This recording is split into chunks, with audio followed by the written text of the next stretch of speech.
Assalamualaikum warahmatullahi wabarakatuh. Si Bucil pengen es krim Mitsue katanya. Yuk kita.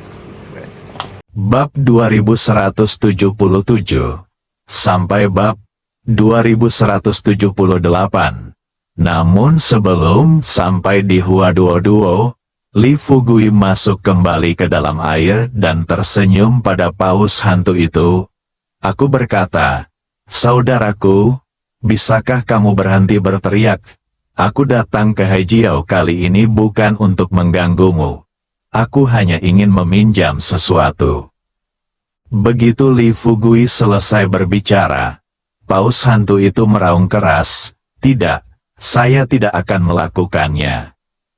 Li Fugui menghela nafas sedikit kecewa. "Karena kamu tidak berencana meminjamkannya kepadaku, ayo lanjutkan. Ayo bermain. Jangan marah. Mungkin tidak butuh waktu lama bagimu untuk terbiasa dengan suara ledakan yang terus-menerus di telingamu." Paus hantu membuka mulutnya yang berdarah dan mengutuk. "Aku sudah terbiasa. Kamu, kaki nenek." Li Fugui melompat keluar dari air lagi, dan paus hantu itu melompat ke udara. Setelah Li Fugui masuk kembali ke dalam air, dia tertawa dan mengutuk, "Dasar jelek. Hanya tulangmu yang tersisa. Aku tidak menyangka mulutmu bau sekali. Itu milikmu, tapi kamu harus mempersulit dirimu sendiri. Oke, aku akan bicara baik-baik denganmu hari ini." Sejak dia mulai berlatih, dia harus istirahat 12 jam dari 24 jam sehari. Untuk mendapatkan tidur malam yang nyenyak, setelah dibudidayakan hingga ketinggian tertentu, ia akan menelan semua makhluk hidup dalam radius 10 mil. Kebiasaan yang dikembangkan selama 1000 tahun terakhir kini tiba-tiba rusak. Sekalipun ia adalah makhluk spiritual, ia tidak dapat menahannya secara mental. Li Fugui memanfaatkan ini dan menghabiskan sore hari bermain dengan paus hantu. Saat matahari terbenam, dia kembali ke perahu. Malam tiba, ini adalah malam tanpa tidur lagi bagi paus hantu. Berbeda dengan tadi malam saat Li Fugui pergi istirahat.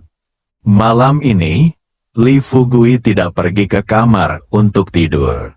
Sebaliknya, dia mengumpulkan energinya dan duduk di geladak, diam-diam menunggu paus hantu menyerang kapal. Huaduo dan yang lainnya juga duduk di sebelah Li Fugui, dan gadis-gadis itu mengobrol tanpa sepatah kata pun. Waktunya tiba sekitar jam 11 malam. Kapten Meng mendatangi Li Fugui dengan secangkir kopi dan berbisik, "Kapten Li, silakan minum kopi dulu." Li Fugui menggelengkan kepalanya dan tersenyum, "Terima kasih, ini sudah larut. Tolong beritahu bawahan Anda. Ayo semuanya, pergi dan istirahat. Tinggalkan saya 30 atau 50 granat lagi, dan saya akan melemparkannya sendiri." Kapten Meng berkata dengan cepat, "Bagaimana ini bisa dilakukan?" Li Fugui punya firasat. Dia merasa paus hantu itu pasti akan melakukannya. Segera muncul. Sekarang sudah larut malam. Paus hantu itu tiba-tiba terbang entah dari mana. Jika dia muncul di samping para pejuang ini, bukankah mereka akan menderita kerugian jika tidak bisa mengelak? Katakan lagi, baginya, melempar granat sama saja dengan bermain. Ia bisa memanfaatkan kesempatan ini untuk menghilangkan kecanduan melempar granat. Berpikir seperti ini dalam pikiranku.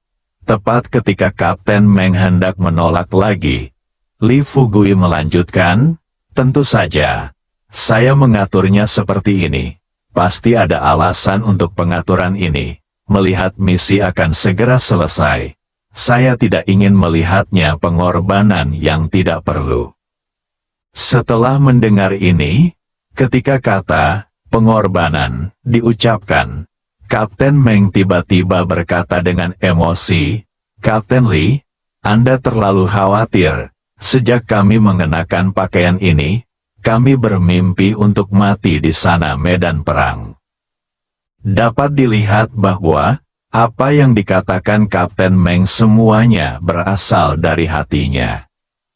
Tetapi, bagi Li Fugui, pengorbanan seperti ini sama sekali tidak bisa dihindari.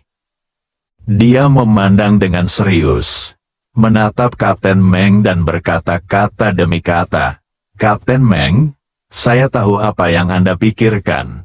Tetapi Anda juga harus memikirkan dengan hati-hati tentang prajurit di bawah komando Anda.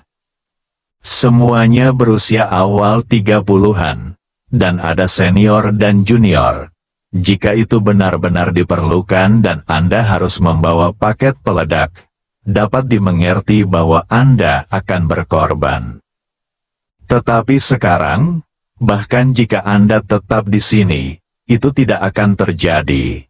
Bekerja. Kamu bisa melihat orang-orang yang kubawa ini. Haha. Kecuali Miao Yu dan beberapa prajurit dari kota Nanshan. Siapa lagi yang bukan prajurit kuno yang serius? Apakah kami masih membutuhkanmu? Apakah kamu membuat pengorbanan yang tidak perlu di sini? Oke. Jangan menolak. Kali ini, kamu akan membawa anak buahku dan tinggal di kamar mereka sendiri. Oh, dan tunggu 1 jam kemudian, luncurkan saja torpedonya." Li Fugui tahu bahwa area untuk meluncurkan torpedo tidak ada. Itu bisa dilakukan seluruhnya di dalam kapal. Ketika Kapten Meng melihat bahwa Li Fugui telah mengatakan apa yang dia katakan, dia tentu saja tidak bisa terus menolak. Senyuman tipis muncul di wajahnya. Dia mengangguk sedikit dan berkata, "Oke, karena kamu bilang begitu, aku akan menurunkannya dulu, dan aku akan mengirim seseorang untuk mengirimkan granat itu kepadamu. Ngomong-ngomong, kamu akan gunakan itu?" Li Fugui berkata terus terang, "Saya tidak bisa. Tetapi Direktur Hua seharusnya bisa melakukannya, bukan?" Hua Duo melangkah maju dan berkata sambil tersenyum, "Jangan bilang itu granat.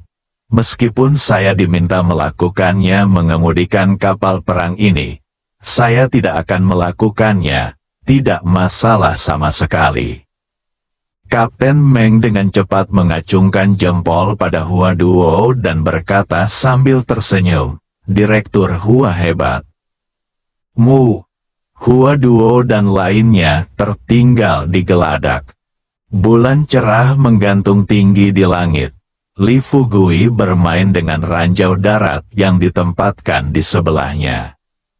Setelah beberapa menit, dia melemparkan satu ke laut. Waktunya sudah menunjukkan pukul 12 pagi. Li Fugui berdiri perlahan dan hendak berjalan ke sisi kapal untuk melihat situasi di laut.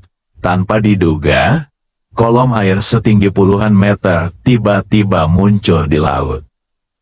Segera setelah itu, paus hantu itu terlihat membuka mulutnya yang berdarah, mengeluarkan tangisan yang menakutkan, dan terbang menuju geladak. Sudah terlambat, ini cepat.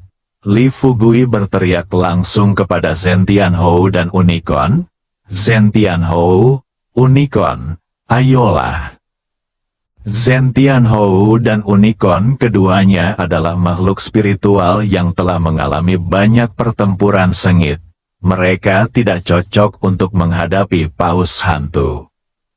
Terutama Zhen Tianroar, tiba-tiba ukurannya menjadi sebesar kapal perang. Dia melebarkan sayapnya dan terbang ke udara. Sebelum paus hantu itu sempat menerkam di geladak, 2 cakar ayam yang mengguncang langit menyambar tulang punggung paus hantu itu. Setelah menendang paus hantu itu ke udara, Zhen Tianhou berkicau gembira. Unicorn itu juga tidak diam. Dia terbang di depan paus hantu dan langsung menghalangi jalan paus hantu itu. Saat dia berbalik, dia menendang wajah paus hantu itu dengan kukunya. Paus hantu awalnya terdiri dari kerangka yang disambung. Setelah menerima pukulan yang begitu keras, Leng Buding langsung menjerit. Li Fugui awalnya mengira akan terjadi pertarungan sengit dengan paus hantu tersebut. Namun di luar dugaan, atas pengaturannya sendiri, mereka menangkap paus hantu tersebut dengan mudah. Setelah mengedarkan energi di tubuhnya dan terbang di depan paus hantu, Li Fugui tidak bisa menahan senyum dan bercanda. Aku mengatakan hal yang jelek. Kamu berkata ketika kamu berada di laut, kamu bukan tandingan kami. Air, apa yang kamu lakukan melompat keluar sekarang? Menghadapi ejekan Li Fugui, meskipun paus hantu tidak dapat melihat kehilangan emosi apapun. Tapi dari desahannya, Li Fugui bisa sepenuhnya merasakan ketidakberdayaan paus hantu itu. Haha, anak kecil berambut kuning, aku yakin sekarang. Kamu anak kecil, apakah kamu terlalu hina? Kamu bukan lawanku. Jadi kamu berpikir untuk menggunakan metode ini untuk membuatku menyerah. Nak, Dia tidak menunggu sampai paus hantu itu selesai. Li Fugui tersenyum dan berkata, jangan bicarakan ini sekarang, jika kamu benar-benar ingin terus bermain denganku, aku bisa membiarkan Zhen Tianhou melemparkanmu ke laut. Masih banyak senjata dan perlengkapan di sini. Tentu saja, meskipun kita kehabisan senjata di kapal, jika saya menelepon sekarang, lebih banyak senjata akan dikirimkan dalam waktu kurang dari 2 hari petasan. Paus hantu panik, tidak banyak istirahat selama 2 hari. Setiap kali saya menutup mata, ada suara keras di telinga saya. Suara ini, sudah lama rasanya menyakitkan. Dia agak kasar sekarang. Tapi sekarang, paus hantu benar-benar merendahkan martabatnya dan berkata kepada Li Fugui dengan cepat, bayi kecil, ayo kita diskusikan. Hehe, ada yang ingin kita diskusikan. Bukankah kamu hanya ingin mendapatkan darah naga dariku, Kian Pala? Dalam hal ini, jika kamu mengikutiku, menurutku kamu bisa dianggap sebagai keturunan kota Nanshan. Ngomong-ngomong, nenek moyangmu masih baik padaku. Jaga dirimu, aku akan meminjamkanmu Blood Thousand Palladium. Tapi setelah menggunakannya, aku harap kamu bisa mengembalikannya kepadaku lebih cepat. Li Fugui bertanya dengan agak terkejut. Apakah kamu begitu setuju? Paus Gui terkekeh. Tentu saja, sebelumnya. Aku hanya ingin bermain denganmu. Sekarang kita sudah cukup bersenang-senang dan inilah waktunya untuk menyelesaikan masalah ini. Huaduo dan yang lainnya segera mendatangi Li Fugui. Ibu Pertiwi berbisik kepada Li Fugui. Fugui, berhati-hatilah agar tidak tertipu. Paus hantu kemudian bersumpah, jangan khawatir.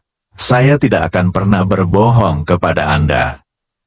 Selain itu, sejak Guru Ma menyelamatkan saya dan mengajari saya rahasia kultivasi, kultivasi saya meningkat pesat dalam 100 tahun terakhir. Dan menurut Guru Bu, saya harus tinggal di daerah ini dalam hidup saya untuk selamat dari kesengsaraan dan menjadi abadi. Jadi, saya tidak bisa pergi ke wilayah laut lain. Adapun harta karun ini, Anda juga mengatakannya tidak akan mengembalikannya setelah mengambilnya.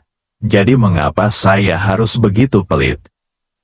Ketika Li Fugui mendengar apa yang dikatakan pihak lain, senyum cerah muncul di wajahnya, dan dia tersenyum pada gadis-gadis di sekitarnya dan berkata, "Don, jangan khawatir, aku tidak berpikir itu akan berbohong padaku. Duo-duo, ikut saja denganku."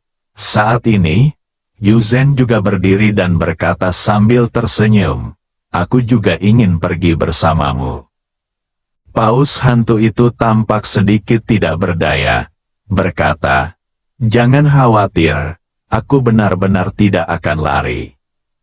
Yuzen mengangkat kepalanya, melihat benda raksasa di atas kepalanya, memutar matanya lebar-lebar, dan berkata dengan nada kesal, "Aku juga tidak bilang kamu akan melarikan diri. Ya, aku hanya ingin mengikutimu ke bawah untuk melihat di mana Palladium 1000 darah naga disembunyikan." "Paus hantu betina bersembunyi di bawahmu?" Paus hantu itu mengeluarkan suara pahit yang unik. Tertawa, "Aku seperti ini. Apa yang bisa kulakukan dengan paus hantu betina? Oke. Cepat ikut aku setelah kamu mendapatkan barangnya. Kamu harus segera pergi dari sini dan jangan datang ke sini lagi." Kebisingan Li Fugui mengangguk dan berkata, "Oke, selama kita mendapatkan barangnya, kita akan berangkat malam ini." Li Fugui berangkat bersama paus hantu, Hua Duo, dan lainnya dan melompat ke laut dalam lagi. Kali ini saat kami memasuki laut, tidak ada kejar-kejaran seperti dulu. Semua orang mengikuti di belakang paus hantu dan berenang cepat ke laut dalam. Saat lingkungan menjadi semakin gelap, Li Fugui dan yang lainnya secara bertahap menemukan bahwa paus hantu di depan mereka mulai memancarkan cahaya warna-warni. Saat semua orang terus memperdalam, setelah sinar matahari tertutup seluruhnya oleh air laut, cahaya pada paus hantu menjadi semakin menyilaukan. Setelah melihat pemandangan di depannya, Hua Duo hanya bisa menghela nafas. "Fugui, lihatlah dengan cepat, ini sangat indah." Li Fugui merasa terkejut. Jika dia tidak datang ke kota Nanshan kali ini, dia tidak akan pernah percaya bahwa ada keajaiban seperti itu di dunia.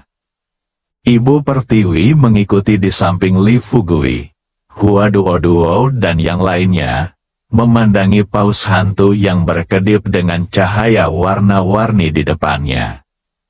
Dia tidak bisa menahan diri untuk tidak bertanya dengan rasa ingin tahu tentang paus hantu itu. "Aku bilang kamu jelek, kenapa kamu masih bersinar?"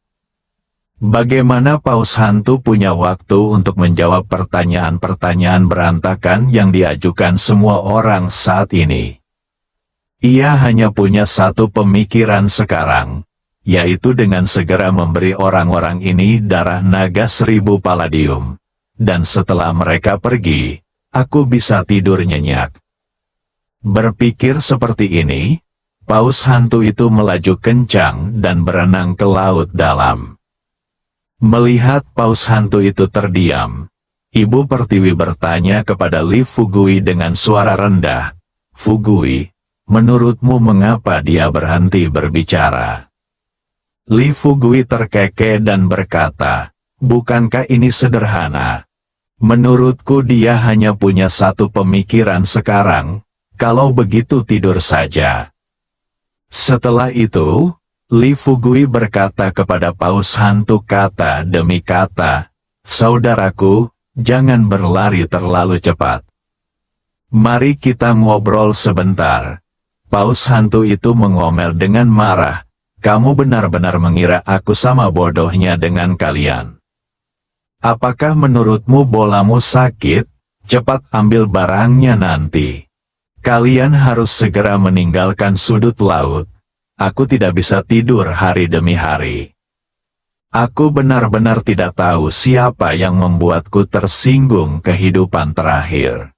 Li Fugui mematahkan kewaspadaannya dan tertawa. Huaduo dan yang lainnya juga terhibur dengan paus hantu itu. Tanpa disadari, semua orang kemudian sampai ke bagian terdalam dasar laut. Li Fugui dan yang lainnya tidak tahu berapa meter jaraknya dari laut. Tapi berdiri di dasar laut dan melihat ke atas kepalaku, keadaannya gelap gulita tanpa cahaya sama sekali. Cahaya dari paus hantu hanya dapat menerangi jarak 20 hingga 30 meter di sekitarnya. Li Fugui dan beberapa gadis berdiri di dasar laut.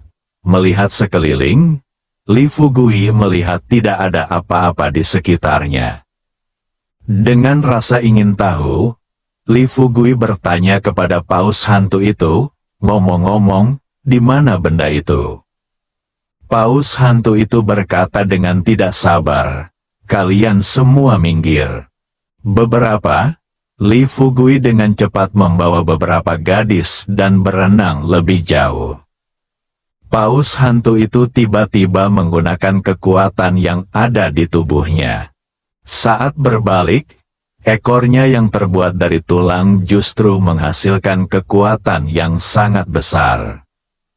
Di bawah pengaruh kekuatan ilahi ini, tak disangka, lumpur di dasar laut terangkat dalam sekejap. Li Fugui merasa cemas dan buru-buru berteriak kepada paus hantu itu, pencuri, kamu berani bermain dengan kami. Dia berkata dengan marah, aku bertanya padamu, bisakah kamu menunggu sebentar? Karena aku telah berjanji untuk memberimu palladium 1000 darah naga, aku pasti akan meminjamkannya kepadamu. Bagaimana aku masih bisa bermain denganmu, air laut keruh? Ia buru-buru mengajak beberapa gadis berenang menuju kawasan air jernih. Berdiri jauh. Saya menunggu lebih dari 10 menit. Ketika air berangsur-angsur menjadi jernih, sebuah kapal harta karun besar tiba-tiba muncul di depan kami, bersambung.